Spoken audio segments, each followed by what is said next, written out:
Boa tarde, pessoal. Como é que vocês estão? Espero que vocês estejam bem e se cuidando, né? Nós vamos dar continuidade ao conteúdo e hoje é o primeiro conteúdo do quarto bimestre desse ano turbulento, né? O conteúdo de literatura, que é o quinhentismo no Brasil, né? Que ocorreu lá em 1500 e foi até 1601, ok? Então, 1500, né? O quinhentismo, né? O que é que reporta a vocês, né? Sem dúvida, em 1500, o que foi que aconteceu historicamente falando? Foi a descoberta do Brasil, né? Então, essa foi quinhentismo, ou também chamado de literatura dos cronistas, dos viajantes, literatura de catequese, literatura de informação. É o primeiro movimento que, embora não tenha característica literária, é o primeiro movimento literário a vir para o Brasil, tá certo? É o primeiro, porque é o primeiro documento escrito aqui no Brasil. Foi o quinhentismo que descreve a descoberta do Brasil, a invasão, a descoberta do Brasil, que a gente vai ver no decorrer desta aula, certo?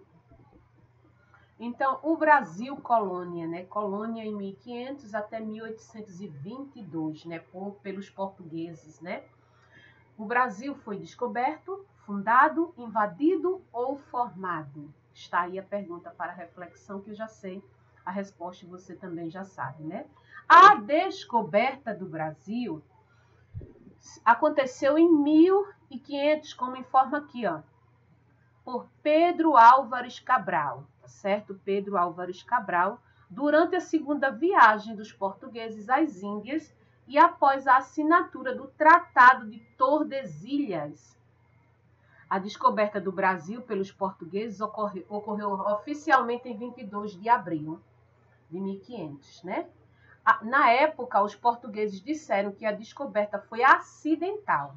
Hoje sabemos que foi um propósito, né? Eles tinham interesse, né, em colonizar essas terras, né?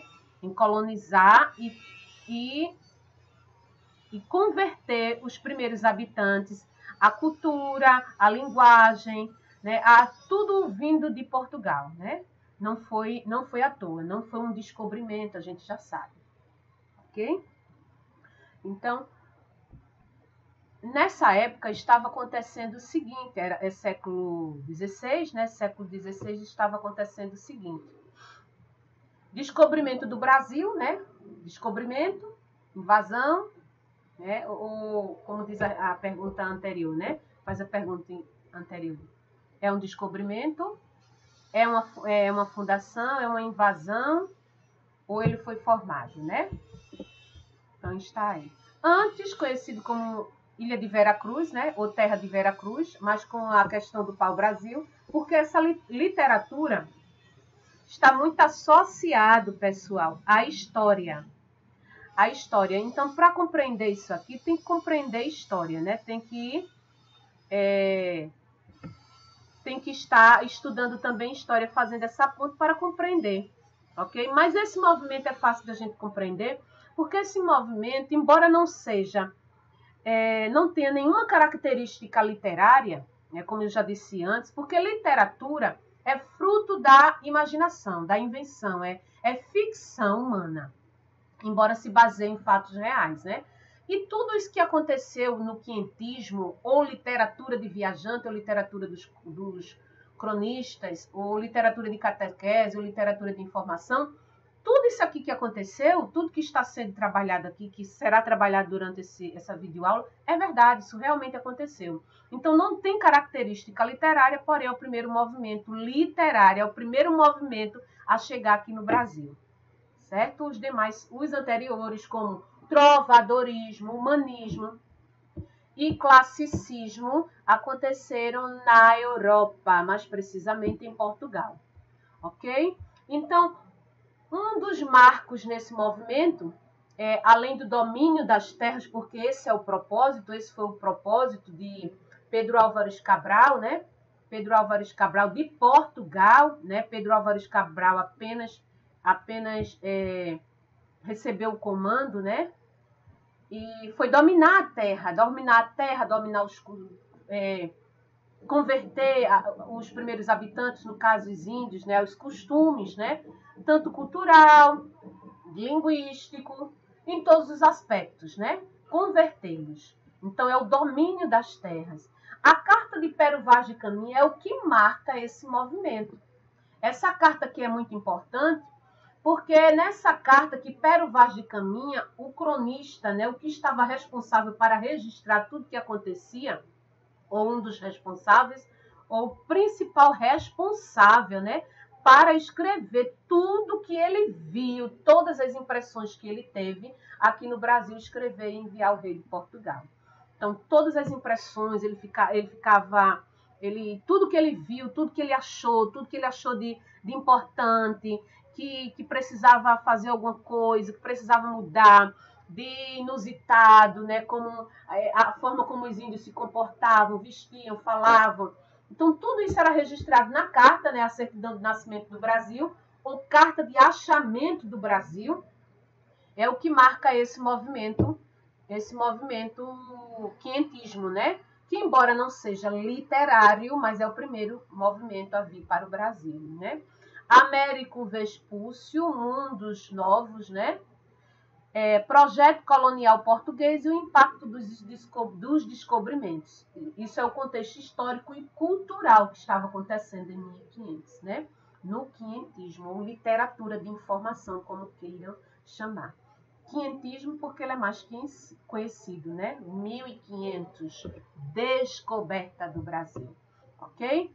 O contexto histórico, ainda sobre o contexto histórico, no século XVI, a chegada dos portugueses ao Brasil, organização em capitanias hereditárias, chegada dos negros e dos jesuítas, né? O que encontraram aqui, né? Os jesuítas, que eram os padres que vieram também nessa embarcação, junto com Pedro Álvares Cabral, com Pero Vaz e Caminha e outros, né? E ainda os jesuítas, José de Anchieta, Manuel da Nóbrega, Antônio Vieira, né? Foram padres que vieram também com a missão de catequizar os índios, né? Convertê-los à religião do catolicismo, né? Hostilidade e riqueza. Então, o que eles encontraram foi hostilidade e riqueza, né? Por isso que eles ficaram de olho, por isso que a história diz que não é um descobrimento, foi proposital mesmo, foi para colonizar, né? Como a gente já vê em história. Litoral abundante, sol gracioso. Não havia vida social organizada, né, para eles. Terra habitada por índios nus, né? Tudo isso aqui que eles viram, essas impressões, tudo que eles acharam assim de importante, e tudo eles acharam importante, eles registraram na carta, né? Quem registrou? Pero Vaz de Caminha registrou, né?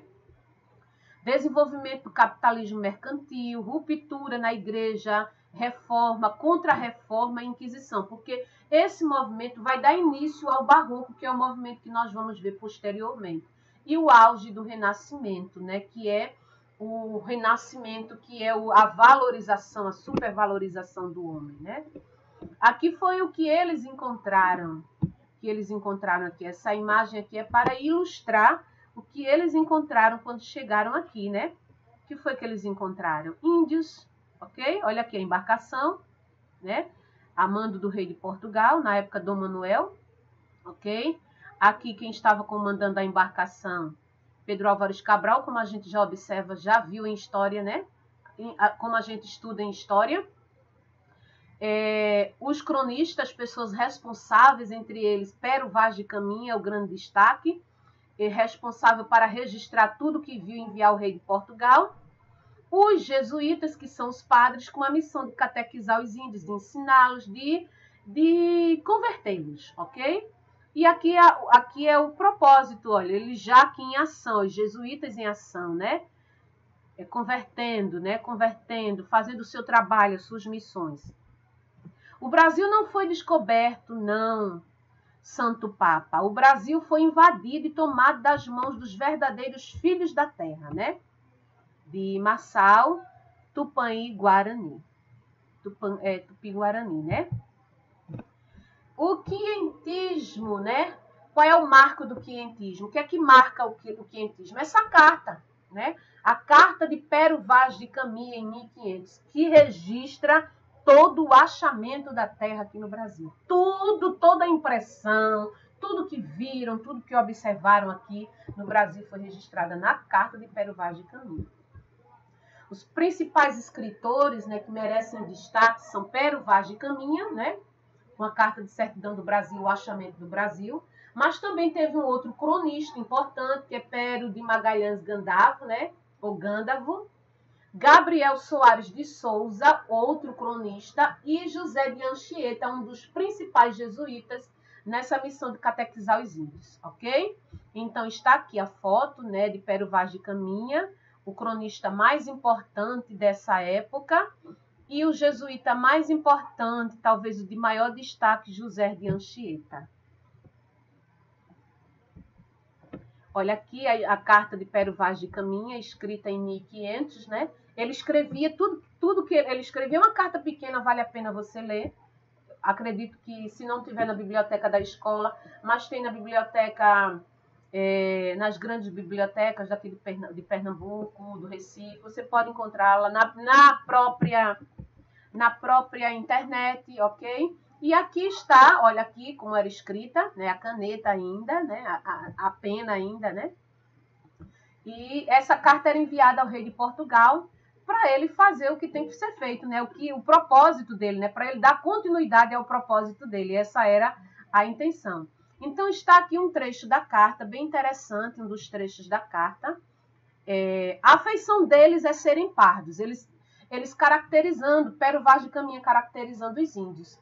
A afeição deles é serem pardos, maneira de avermelhados, de bons rostos e bons narizes, bem feitos. Andam nus, sem cobertura alguma. Não fazem o menor caso de encobrir ou de mostrar suas vergonhas. E nisso tem tanta inocência como em mostrar o rosto. Então, isso era uma impressão, né, um trecho bem interessante, né, de impressão de Pero Vaz de Caminha. E isso aqui foi enviado ao rei de Portugal. Ele ainda fala, né, muita coisa sobre a terra, que era uma terra que tudo que se plantava ia produzir, né, ia colher,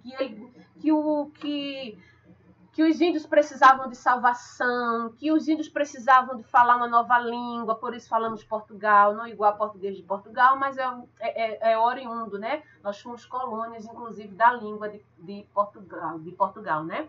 Nós fomos de todas as formas dominados, né? Dominados por Portugal.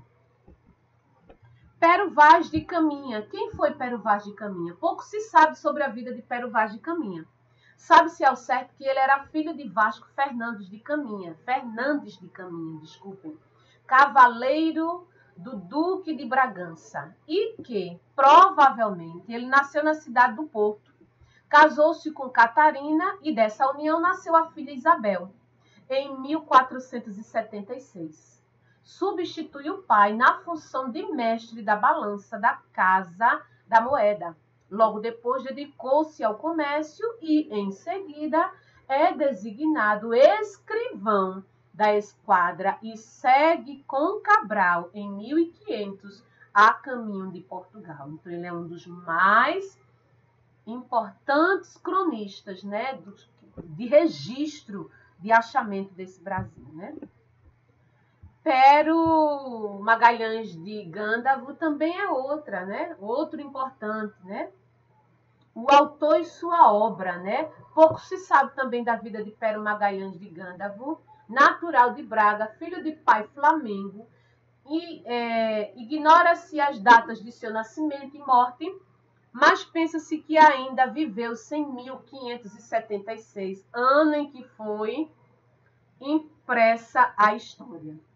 Humanista distinto, versado em latim e redigindo com grande facilidade, foi professor na região entre Douro e Minho, tendo conhecido a obra de autores seus contemporâneos como Sá de Miranda, João de Barros, André de Rezende, Camões, olha, contemporâneo de Camões, né, Luís de Camões, que é um dos principais, o maior expoente lá do classicismo, né? Este último colaborou em um certo número de tercetos e soneto na edição da história. Então, outro cronista importante, né? Não mais do que Pero Vaz de Caminha, mas também teve sua importância. Os jesuítas, qual era o papel dos jesuítas, minha gente? Nada mais, nada menos que catequizar os índios. Né? Qual era a religião de Portugal? Os índios cultuavam, tinham a sua crença, tinham os seus ritos religiosos, né? Mas isso tudo foi convertido, né, ao catolicismo. Eles tiveram que ser convertidos à força, né? Ao catolicismo. Então, toda a descoberta, que na verdade não é descoberta, foi um propósito de Portugal. A Companhia de Jesus, ou Ordem dos Jesuítas, era assim chamados padres vindos com esse propósito. É uma ordem religiosa católica fundada por Santo Inácio de Loyola. O principal objetivo dessa congregação é de José de Anchieta, de Manuel da Nóbrega, de Padre Antônio Vieira, né? Que Padre Antônio Vieira também é um grande destaque lá do Barroco, ele ainda destaca-se no Barroco. Então, passou a ser disseminar o evangelho, então é pregar o evangelho. Qual era o evangelho, né? O catolicismo. Converter os índios ao catolicismo. A Companhia de Jesus foi a ordem religiosa escolhida pela Igreja como ordem missionária para levar o catolicismo para o novo mundo, né? O Brasil, que estava sendo colonizado. O objetivo da Igreja era converter os fiéis ou os infiéis, né? Eram considerados infiéis, não cristãos, para contrapor-se à expansão do movimento protestante pelo mundo, porque nesse momento já estava acontecendo as divisões no catolicismo, né? Já estava surgindo o protestantismo, né? Liderado principalmente por Martinho Lutero, né? E quem não conhece essa história, eu aconselho, eu recomendo ler, assistir, no caso, ao filme Lutero. Ele traz toda essa ruptura, né? essa fragmentação, catolicismo e o protestantismo, né?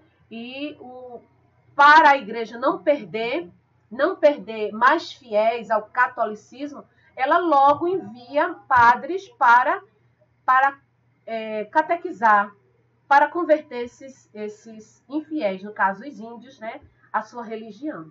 E se contrapor, já se adianta, antes do protestantismo, já se adianta com o catolicismo, né? Antes que o protestantismo chegue e convertam eles ao protestantismo, eles serão convertidos ao catolicismo, né? Olha aí toda a sabedoria de Portugal.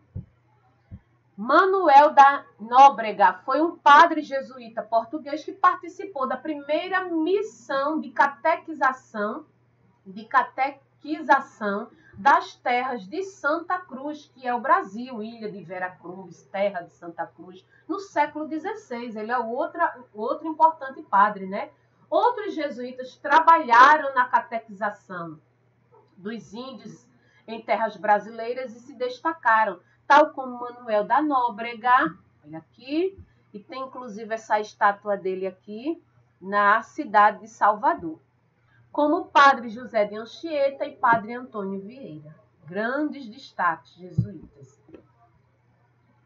Padre Antônio Vieira, a segunda estadia, né, na Europa. Em 1661, Vieira foi expulso do Brasil e veio para Portugal, mas também deu a sua contribuição nesse processo de evangelização do catolicismo aos índios. Deteve uma situação favorável na corte, mas depois esta reverteu-se inteiramente ao contrário. Inicialmente, a rainha regente, Dona Luísa de Guzmán, né, procurou apoio no padre Antônio Vieira.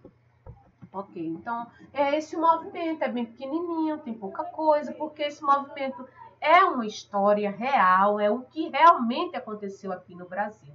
E por ser o primeiro escrito, ele é considerado o primeiro movimento. Não com características literárias, porque o primeiro movimento com características literárias é o barroco, é o que nós vamos ver posteriormente na aula de literatura, né? o barroco, depois vem o arcadismo, e aí a gente entra nos movimentos do século XIX, né, que vocês veem no segundo ano. Então, eu espero que tenha ficado claro. O quinhentismo representa, então, a invasão, né, a gente já pode dizer assim, a invasão, né, dos portugueses ao Brasil para transformar, né, para transformar a vida dos índios, né, para catequizar, para evangelizar os índios ao catolicismo, levá-los ao catolicismo, mudar a linguagem, mudar a religião, mudar os hábitos, mudar os costumes, mudar tudo. E a gente, durante anos, né, anos colonizados por Portugal, né, por ser o primeiro escrito, é o primeiro movimento que vem para o Brasil. E o que marca esse movimento é a Carta de Pero Vaz de Caminha, esse principal cronista aquele que escreve, né, ou cronista, sim, aquele que escreve, foi o principal que tudo que ele viu aqui no Brasil, ele registrou e enviou esta carta, chamada de Certidão de Nascimento do Brasil, vejam, Certidão de Nascimento do Brasil, ou Achamento do Brasil, ou Carta de Descobrimento do Brasil, como a gente pode ver em vários livros, eles usam um desses três nomes, ou às vezes os três, é o que marca esse movimento. Então, espero ter ficado claro. Façam agora essa atividade, registrem essa atividade e enviem para o novo Google Classroom. Tenham uma boa tarde e até a próxima aula.